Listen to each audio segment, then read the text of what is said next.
শোন বাবু, বুঝিয়ে বলছি।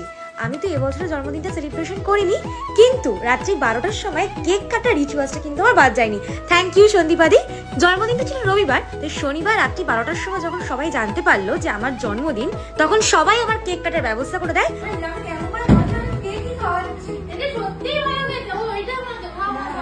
আমি যদিও কেক কেক বলছি, ওটা ছিল আসলে চকলেট সন্দেশ কেক টাইপেরই, যেটা আমি চামচ দিয়ে কেটেছি এবং সকলকে কেক খাওয়ানোর মতন সন্দেশটা সকলকে খাইয়ে দিয়েছি। থ্যাংক ইউ তোমাদের সকলকে। আর বাড়ির কেক কাটা কি করে মিস যায় বলুন তো? পরের দিন মায়ের বিসর্জন ছেড়ে যখন বাড়ি এলাম, তখন রাত্রি 11টার সময় আমি বাড়িতে কেক কাটছি। দেখেছেন কি কাণ্ড? নিজের বার্থডে নিজের ক্যান্ডেলটা নিজেকেই জ্বালিয়ে নিতে হচ্ছে। আসলে লোক সংখ্যা কম তো, অনেকেই মিসিং, তো নিজের কাজটা আমি নিজেই করে নিচ্ছি।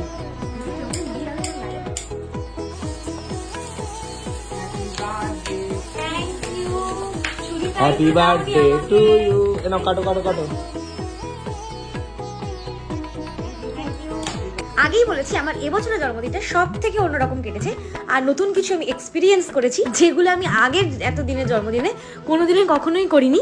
আর সত্যি কথা বলতে প্রতি মুহূর্তেই নতুন নতুন কিছু জিনিস এক্সপিরিয়েন্স করাটাই তো জীবন, তাই না? Finally happy birthday to me.